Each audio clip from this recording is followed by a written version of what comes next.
Tyler, how tough of a task was it for the offense to find out your starting quarterback wasn't going to play 48 hours before this game? Yeah, it's a tough task. There's a lot of teams that have had to deal with similar situations, and the last 2 years with COVID, and it's not really an excuse. We just really couldn't find a rhythm early as an offense, and just struggled to get things going. But I don't think you can go and obviously it's hard to not have Kirk out there, but you got to face adversity and overcome stuff sometimes. So. How do you describe just the feeling around the team right now? Yeah, we're disappointed, to say the least. I think that, obviously being eliminated from the playoffs, so many close games we've had throughout the year, and obviously close doesn't mean anything or get it done, but I would just say disappointed. Looked like Sean, the only semblance of a passing attack early on is when he was finding you. Why do you think the offense struggled to get anything going down the field other than that? That's hard to really just put one thing on it. We just didn't execute, what was being called, and obviously we hurt ourselves with some penalties here and there, and I don't know, just for some reason we couldn't get things going and struggled a little bit to kind of execute what was being called. What was Zimmer's general message to the team afterwards, eliminated from playoffs and all that? Yeah, I think he was just in here, so I'm guessing you guys probably got an idea. Everybody's pretty disappointed. I don't think that. It's pretty obvious. I think with, like I said, being eliminated and stuff. Disappointment is just kind of the feeling right now. Tyler, how much was the rhythm thrown off by that first penalty on your long gain on third down? To not have that play count, how much did that throw you guys off early? Yeah, I think it's stuff like that hurts, especially because I feel like it just seemed to happen to us, in bad times throughout the year a little bit. And to be a good football team, you can't make mistakes like that, especially on third down. But at the end of the day, it's the first drive of the game. You got to be able to overcome that. You can't let something that happens on the first drive of the game affect us the whole game. So, it was kind of a tough break, but it can't be an excuse for anything. Was the cold? Was it any big deal? I know you had short sleeves on, I believe. What was it like the way? Yeah, it was cold out there, but we didn't have too much wind, so that was beneficial. That's a big word. If it gets windy, hard to throw the ball. Makes it a lot colder than it actually is. You're in Lambeau in January.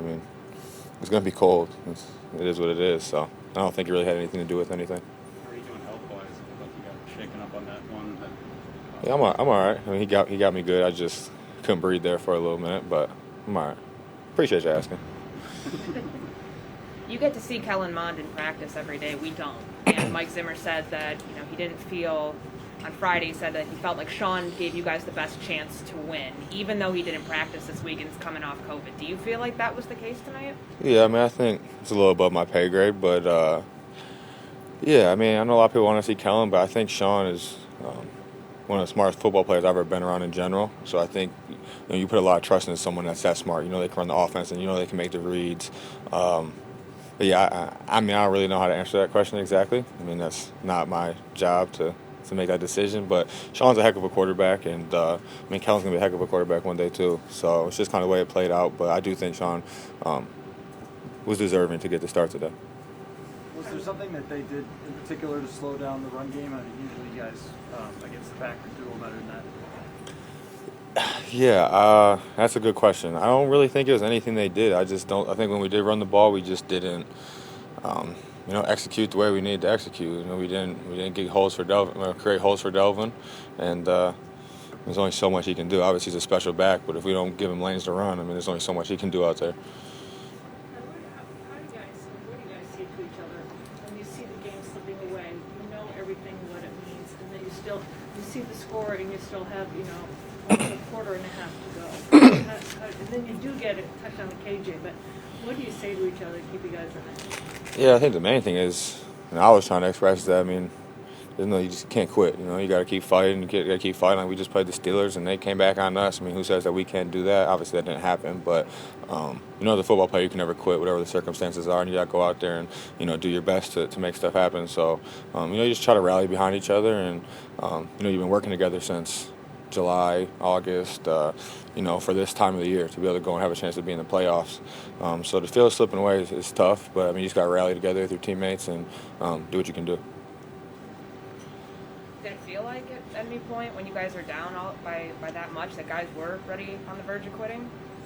No, I wouldn't say that. I think that's the one thing that we don't do, and I think we've tried to prove throughout the year is that no matter what, we're not going to quit. And obviously the score didn't look too good, but I don't think anybody was throwing the towel in ever.